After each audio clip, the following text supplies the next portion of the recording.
السلام علیکم ورحمۃ اللہ وبرکاتہ۔ الصلاۃ والسلام علیک یا سیدی یا رسول اللہ وعلی آلک واصحابک یا سیدی یا حبیب اللہ۔ برادران اسلام، رسول کائنات صلی اللہ علیہ وبارک وسلم کے پیارے غلام حضرت سیدنا عمر فاروق رضی اللہ تعالی عنہ کا واقعہ آپ کی بارگاہ میں لے کر حاضر ہوا ہوں۔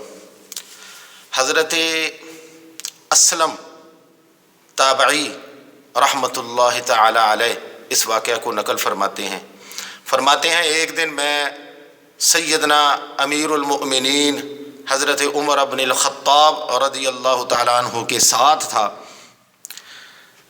کہتے ہیں کہ ہم جا رہے تھے کہ ہم نے دیکھا کہ دور آگ روشن ہے اور وہاں پر کچھ روشنی ہو رہی ہے۔ حضرت سیدنا عمر فاروق رضی اللہ تعالی عنہ نے آپ نے فرمایا، اے اسلم چلو وہاں پر چلتے ہیں، لگتا ہے کہ کوئی قافلہ آ کے رکا ہے اور کہیں ان کو ہماری ضرورت نہ ہو، تو چلیں ہم وہاں پر چلتے ہیں۔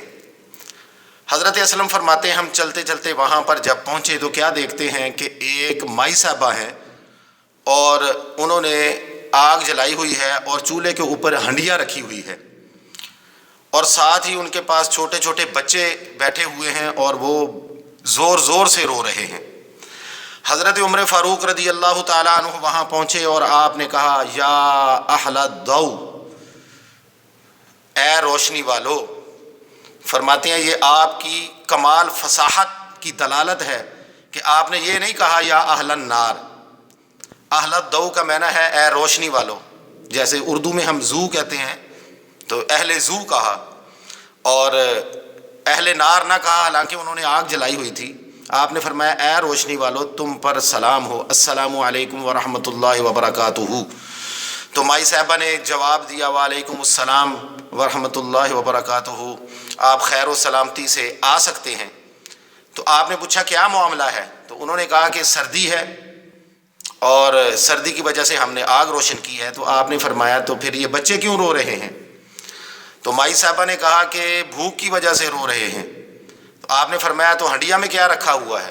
تو مائی صاحبہ نے کہا ہنڈیا میں تو صرف پانی ہے، ہمارے پاس کچھ بھی نہیں ہے، کھانے پینے کے لیے کوئی چیز نہیں ہے، بس بچوں کو میں نے دلاسا دینے کے لیے ہنڈیا میں پانی ڈال کر اس کو ہلا رہی ہوں تاکہ یہ بچے دیکھتے دیکھتے اسی طرح سو جائیں۔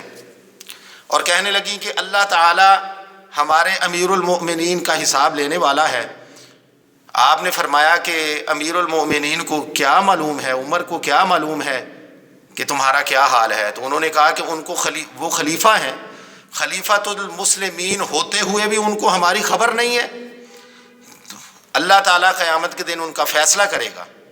تو آپ نے فرمایا مائی صاحبہ سے کہ آپ گھبرائیں نہیں، آپ اللہ کی بندی یہاں پر ٹھہریں، انشاءاللہ العزیز میں ابھی لوٹ کر آتا ہوں۔ تو حضرت اسلم فرماتے ہیں کہ حضرت عمر فاروق رضی اللہ تعالیٰ عنہ گھر واپس تشریف لاتے ہیں، میں بھی ان کے ساتھ تھا۔ آپ نے وہاں سے سامان لیا کھانے پینے کا، جو کیا آٹا تھا اور کچھ چربی کا بنا ہوا گھی اور کچھ اور ساز و سامان۔ تو حضرت عمر فاروق رضی اللہ تعالیٰ عنہ آپ کہنے لگے، اسلم یہ آٹے کی بوری میری پیٹھ پر رکھو۔ تو حضرت اسلم فرماتے ہیں میں نے کہا یا امیر المؤمنین، غلام جو حاضر ہے تو آپ کو اٹھانے کی ضرورت نہیں ہے، میں خود اٹھا لیتا ہوں۔ تو آپ نے فرمایا جو تمہیں حکم دیا جا رہا ہے وہ کرو۔ کہتے ہیں کہ میں نے کہا کہ حضور میں خود اٹھا لیتا ہوں۔ آپ نے فرمایا کیا قیامت کے دن بھی عمر کے بوجھ تم اٹھاؤ گے؟ آپ فرماتے ہیں کہ میں بادل نخواستہ میں نے وہ آٹا اٹھایا بوری اور حضرت عمر فاروق رضی اللہ تعالیٰ عنہ کی پیٹھ مبارک پر رکھ دی۔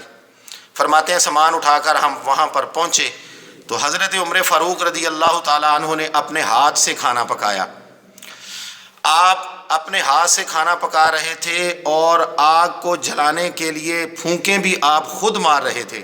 فرماتے ہیں میں حیرت کی تصویر بنا ایک طرف کھڑا دیکھ رہا تھا کہ امت مسلمہ کا عظیم خلیفہ آگ جلا رہا ہے اور دھواں ان کی گھنی داڑھی مبارک میں سے گزر رہا ہے۔ فرماتے ہیں جب کھانا تیار ہو گیا، حضرت عمر فاروق رضی اللہ تعالیٰ عنہ نے اپنے ہاتھوں سے ڈال کر بچوں کو دیا اور ٹھنڈا کیا، اور فرمانے لگے کہ گرم گرم کھانا بچوں کے لیے اچھا نہیں ہے۔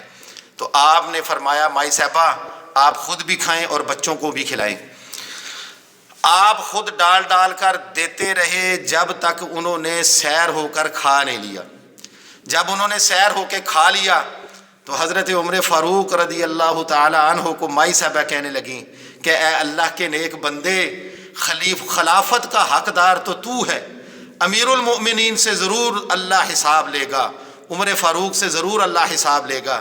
تو حضرت عمر فاروق رضی اللہ تعالیٰ عنہ نے فرمایا کہ مائی صاحبہ آپ خلیفۃ المسلمین سے اچھا گمان کریں اور نیک خیال کریں ان کی طرف، اور آپ جب وہاں آئیں گی تو مجھے آپ وہاں ہی پائیں گی ان کے پاس ہی۔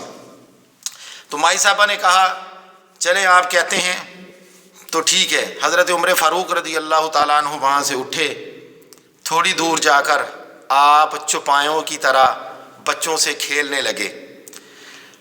آپ طرح طرح کی آوازیں نکالتے تھے چوپایوں کی طرح، چار زانو ہو گئے اور طرح طرح کی آوازیں نکالنے لگے۔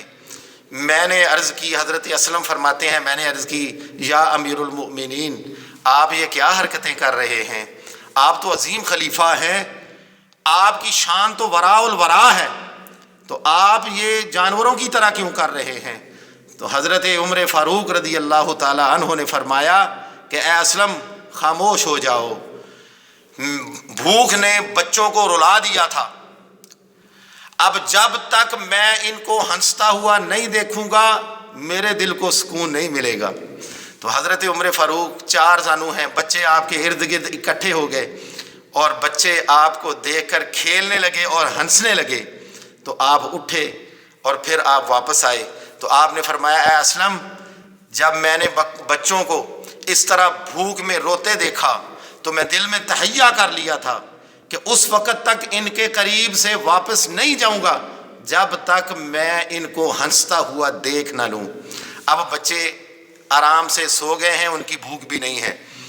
برادران اسلام، اس طرح کے حکمران آپ کو دنیا کے کسی علاقے میں نہیں ملیں گے اور کسی مذہب میں نہیں ملیں گے۔ ایسے حکمران آپ کو اگر ملیں گے تو صرف رسول کائنات صلی اللہ علیہ وسلم کے دین اسلام میں اور آپ کے غلاموں میں ہی ملیں گے۔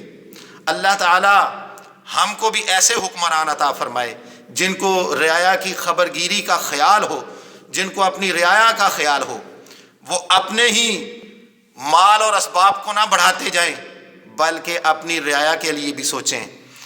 یہ میں نے حکایت جو بیان کی ہے، یہ کتاب کا نام ہے عیون الحکایات، عیون الحکایات سے میں نے اس کو روایت کیا ہے۔ اللہ تعالی ہم سب کو رسول کائنات صلی اللہ علیہ وسلم کی سنتوں پر عمل کرنے کی توفیق عنایت فرمائے اور ان کے صحابہ کرام کی سنت پر عمل کرنے کی توفیق عنایت فرمائے۔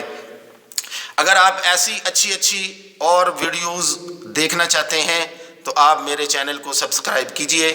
حامد سلطان علمی کاوش۔